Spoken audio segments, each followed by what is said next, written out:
Good morning everyone. Now we are going to begin with chapter number 9 from your textbook.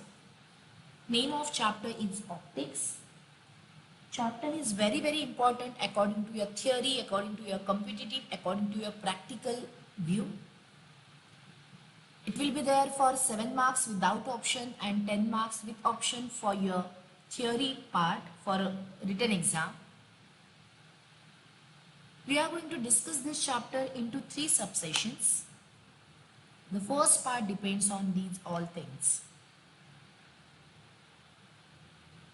Let's start one by one. The first point, nature of light. The chapter name is optics. Optics is the term used for science of light.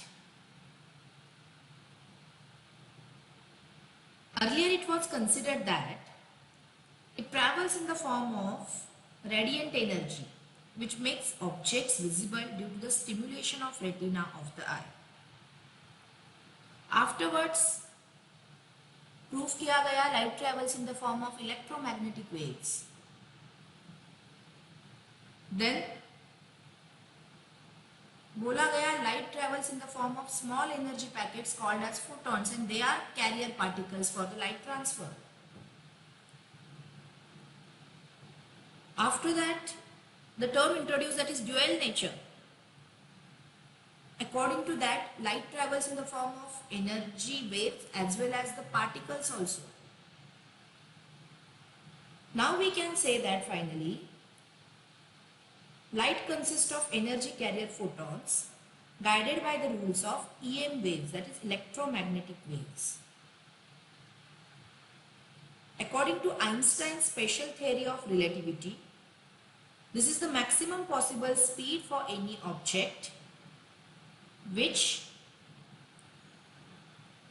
photon occurs during the travel in vacuum.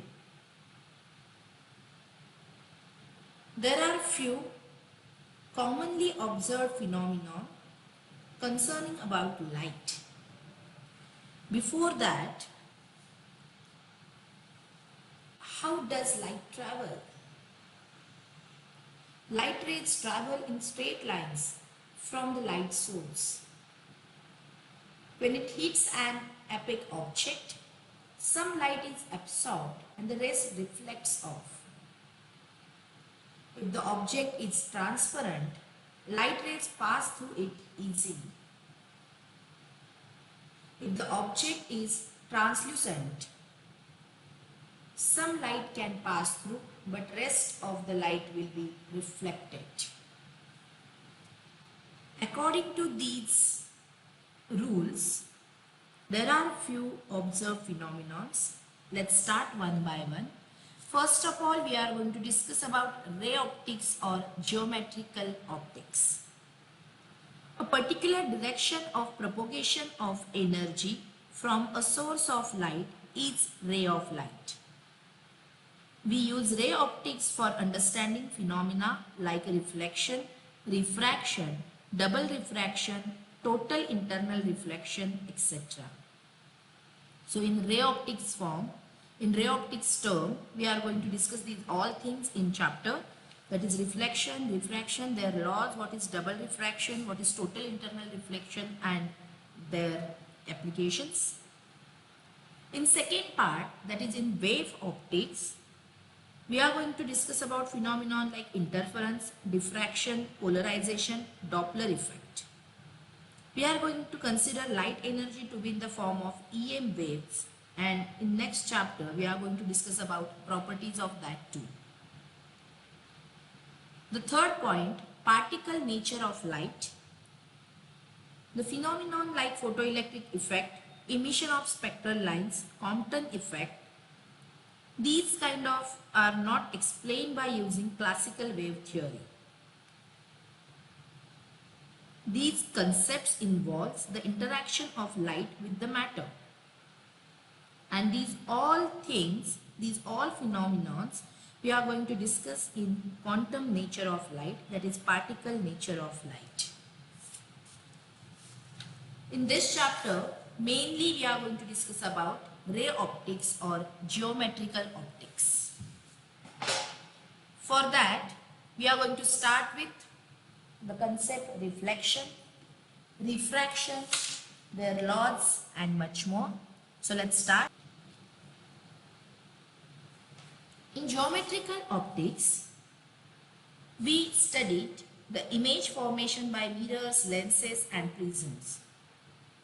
It is based on four fundamental laws or principles. Light travels in a straight line in a homogeneous and isotropic medium. Homogeneous means the properties of the medium are same everywhere in the medium. And isotropic means the properties are same with all directions. Two or more rays can intersect at a point without affecting their paths beyond the point. Here we are with laws of reflection. Reflected ray lies in a plane formed by incident ray and normal drawn at a point of incidence. That is, two rays are on either side of the normal. You can check it over here. This is incident ray, this is reflected ray. Now again, if we consider as this is an incident ray, then this will be a reflected ray. So both rays are on the either side of the normal. Angles of incidence and reflection are equal. Look at here. The angle between normal and incident ray, we called it as angle of incidence. Angle between normal and reflected ray, we called it as an angle of reflection. So according to law of reflection, these both angles are always equal. Now moving towards laws of refraction.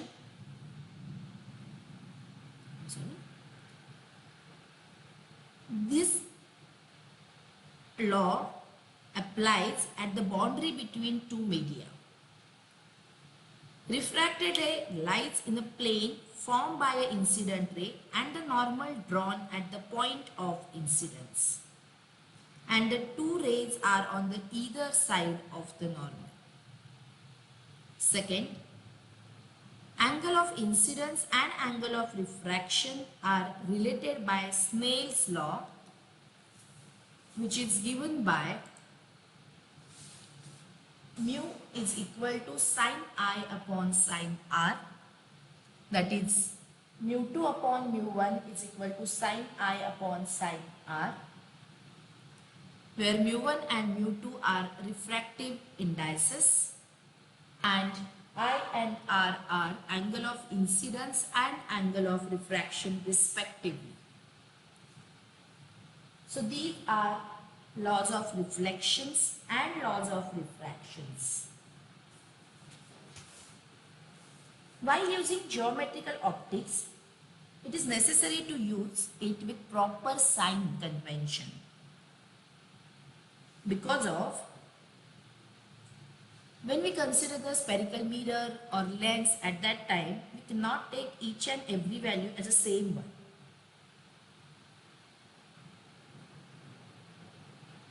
The relation between numerical values u, v and f, that is image distance, object distance and focal length, for a spherical mirror will be different for different portions of the object as well as the type of mirror.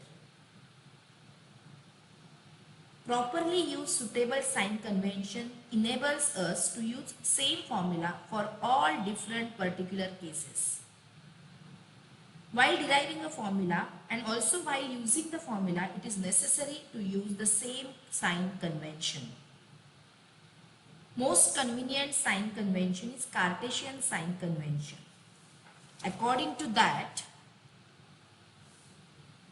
all distances are measured from the optical center or the pole. For the most of the optical objects such as spherical mirrors, thin lenses, the optical centers coincide with their geometrical centers. There are few rules.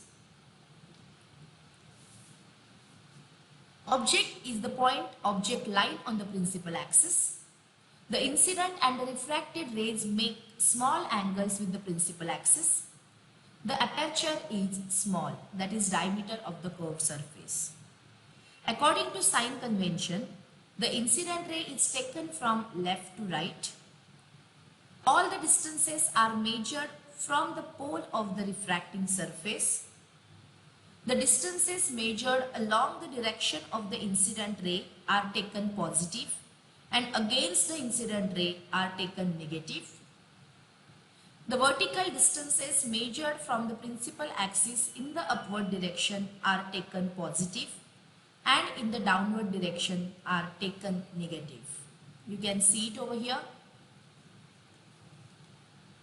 Upward positive, downward negative. Against incident light negative, towards incident light positive.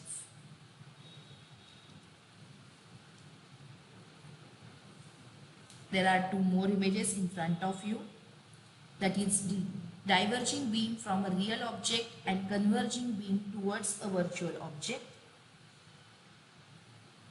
The figure should be drawn in such a way that the incident rays travel from left to right.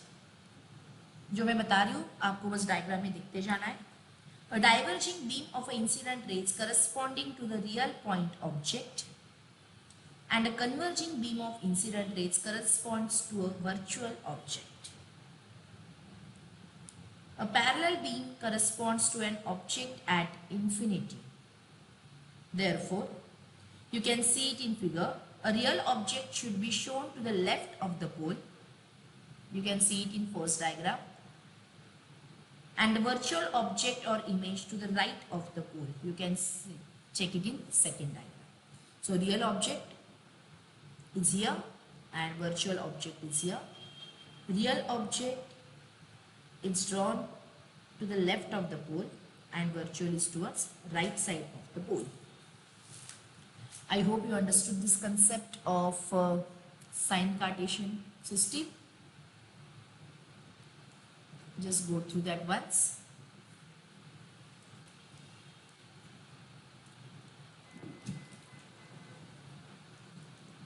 Moving towards next point, that is reflection from a plane surface. There are few laws for that and one numerical formula. If an object is in front of plane reflecting surface, the image is virtual and laterally inverted. These are all things you know because of you already had discussion on these points in your chapter, I think standard 9 or 8. Right तो आपको पता चला कि virtual image कब होती है, real image कब होती है, इन्वर्टेड कब होती है, ये सब पता है, बट ये बस इन शॉर्ट यहाँ पे दिया गया है. It is of the same size that of the object and at the same distance at that of object but on other side of the reflecting surface. If you are standing on the bank of a still water body and look for our image formed by water, the image is laterally reversed of the same size and on the other sides. If an image is kept between two plane mirrors inclined at theta, a number of images are formed due to the multiple reflections from both the mirrors. You can experience it with the experience of mirrors triangle. आप बना सकते हो खुद. ये 3 mirror ले लो, उसका triangle बनाओ. जब आप पूरा वो ट्रायंगल पैक करने जाओगे उसके अंदर कुछ स्टोन्स डाल दो, नहीं तो बैंगल्स के पीसेस डाल दो, and you can see number of reflections over here because of this number of images are formed due to the multiple reflections from the both mirrors. Now the formula is n is equal to 360 upon theta, and there are few cases given, conditions है कुछ. n even integer है तो क्या होता है, odd integer है क्या होता है, इंटीजर है ही नहीं तो क्या होता है, ये सब चीजें आपको देखनी है. बस वो फॉर्मूला याद रखिए, उसको अंडरलाइन करके रखिए.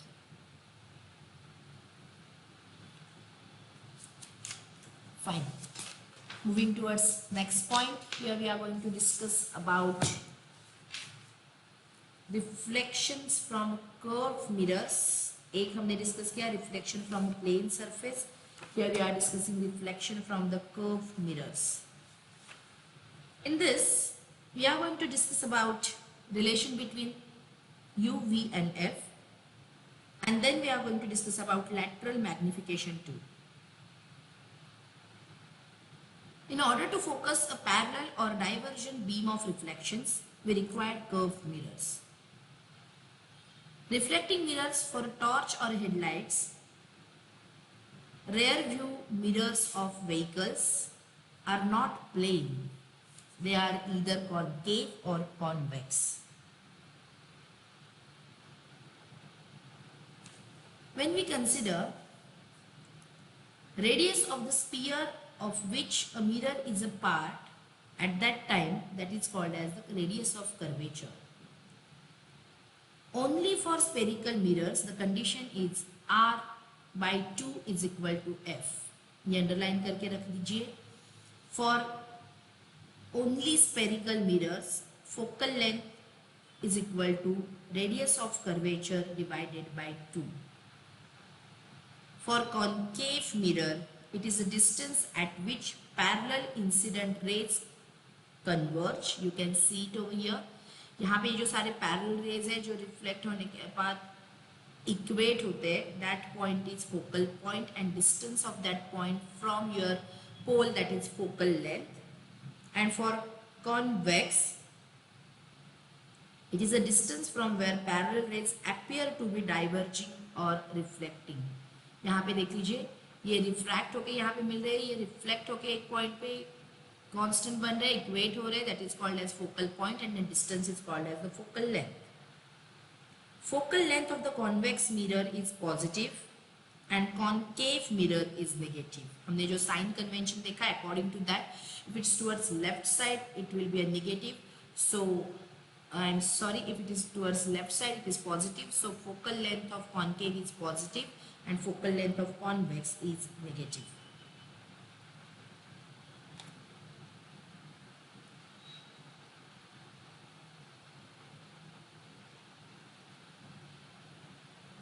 By small mirror, we mean its aperture is much smaller than values of u, v and f. Focal power is given by 1 upon f.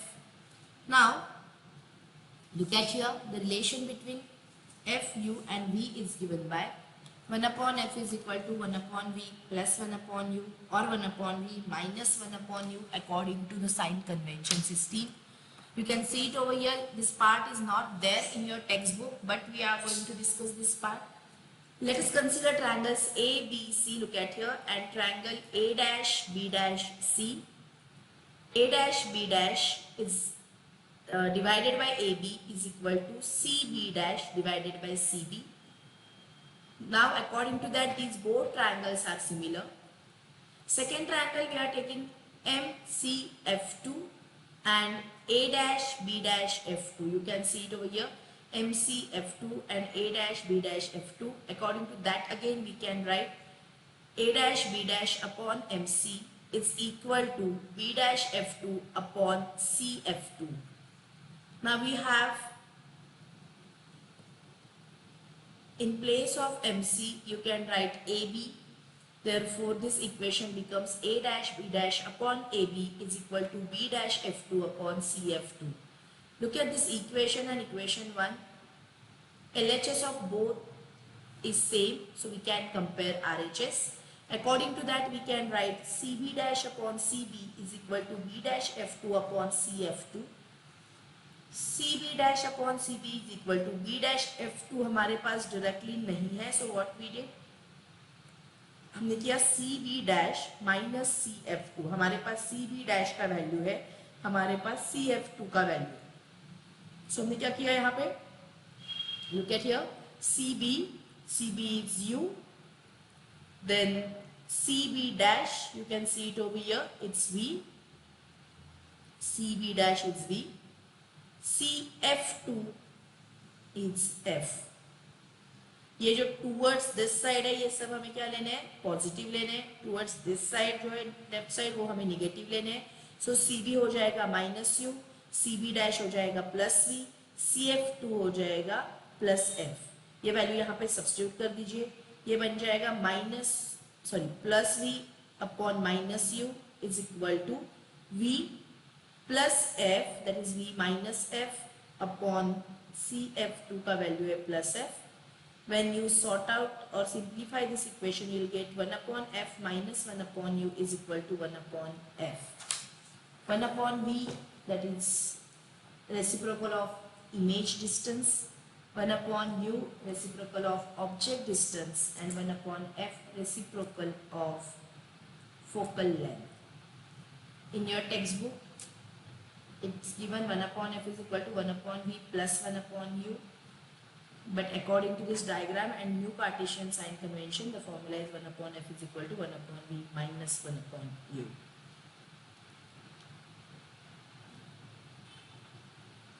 Now, we are going to discuss about lateral magnification. It is the ratio of image distance upon object distance, that is v upon u. इतना याद रखिए, more than enough है. For any position of object, a convex mirror always forms virtual, erect and diminished image. And in case of concave, it depends upon the position of object. Go through this once.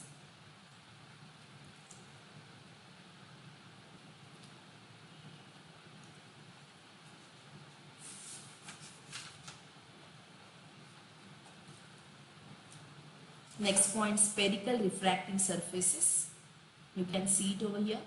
A spherical refracting surface is a part of the sphere or refracting material. A refracting surface which is convex towards the rarer medium is convex refracting surface. A refracting surface which is concave towards the rarer medium is called concave refracting surface. You can see it in diagram also. This is convex towards rarer medium, and this is concave towards rarer medium. We are going to discuss about refraction and what is absolute refractive index and relative refractive index. A ray of light comes to an interface between two media and enters into another medium of different refractive index. It changes itself suitable to that medium. This phenomenon is called as refraction of light. There are two different refractive index, that is absolute refractive index and relative refractive index. The extent to which these properties changes is decided by index of refraction. When we are measuring the refractive index with respect to vacuum, and when we choose vacuum as the reference medium, we just call it as the absolute refractive index. And when we measure the refractive index with respect to some other medium, we call it as the relative refractive index. So according to formula, if the ratio of speed of light in vacuum to the speed of light in medium, that is absolute refractive index, and when speed of light in medium 1 to the speed of light in medium 2, it is called as relative refractive index. I hope you understood. Note down this formula.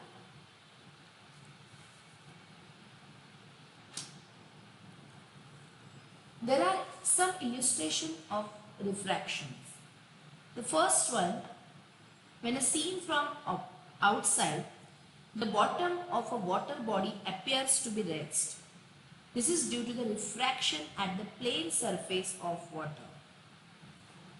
You can see it over here.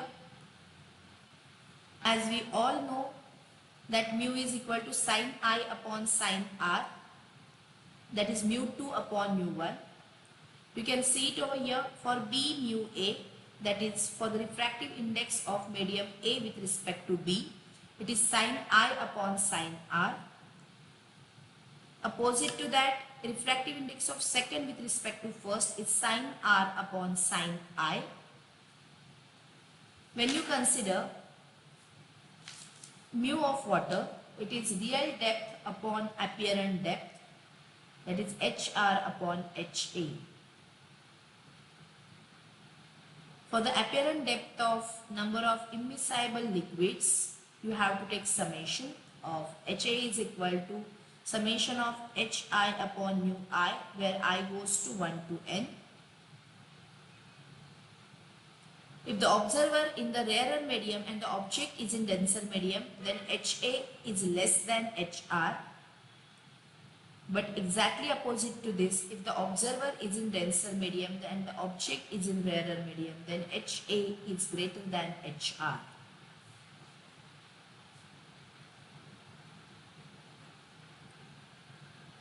These 2 points, Steve's points are not there in your textbook. Just note it down.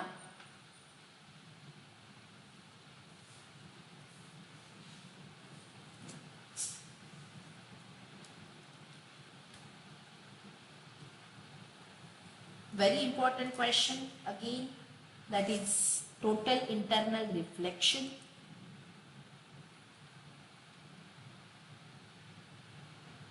Figure shows the refraction of light emerging from a denser medium into a rarer medium for various angles of incidence.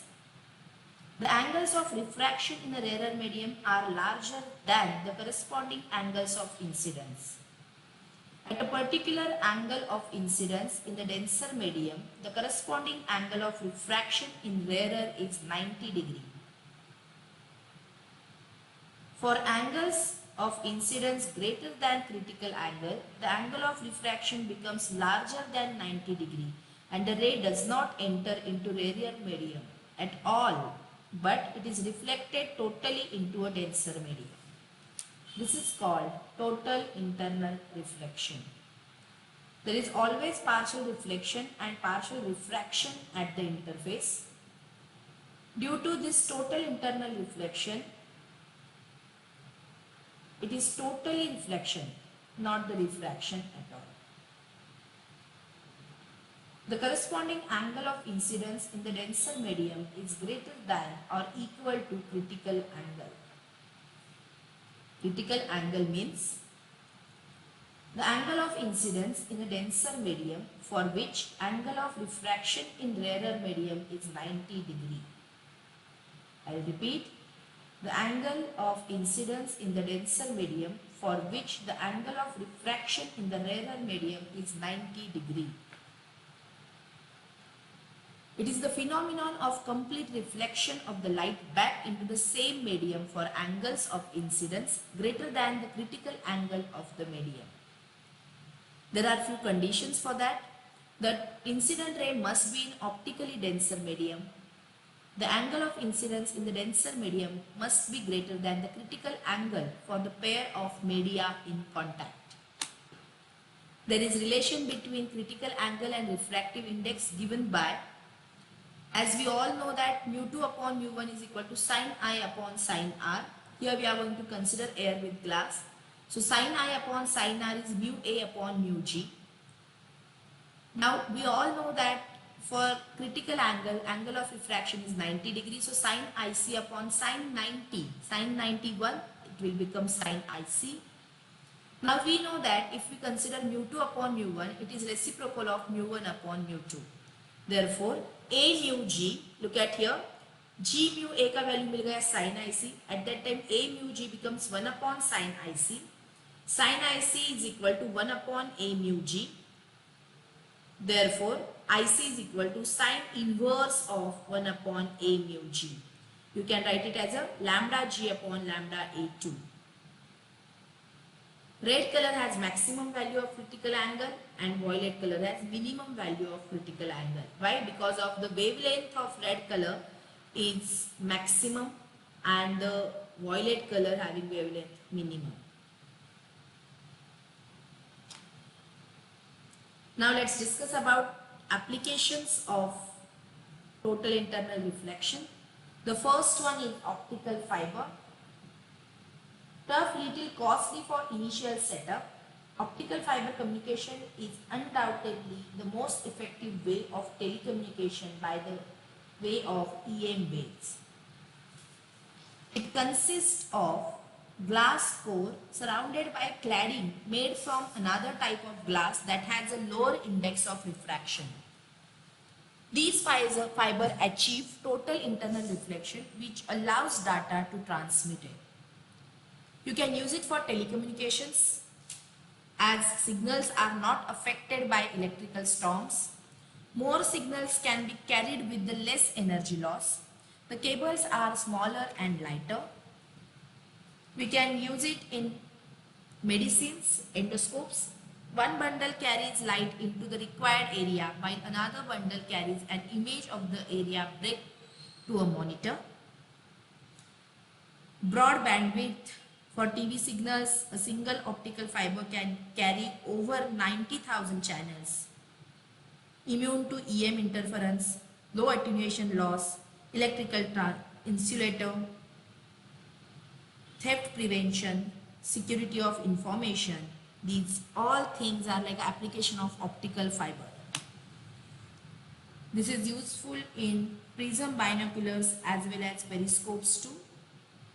In prism binoculars, using only two cylinders have a limitation of field of view as the distance between the two cylinders can't be greater than that between two eyes. This limitation can be overcome by using two right angle glass prisms used for total internal reflections. You can check it over here. These two are glass prisms. And what about periscope? It is used to see the objects on the surface of the water body from inside the water. The rays of light should be reflected twice through a right angle. Reflections are similar to those in the binoculars and total internal reflections occur inside isoscales right angled prism. There is one more, that is mirage. It's not mentioned in your textbook, but mirage is again one of the most useful application of total internal reflection. You can say diamond is also the best ideal application of total internal reflection. So there are n number of applications. Start with optical fiber, binoculars, then mirage, then diamond, then periscopes and much more. So we are going to stop here for this lecture. In next lecture we are going to discuss about lots of derivational part. So I hope you understood this introductory theory part. Let's stop here for now. Thank you.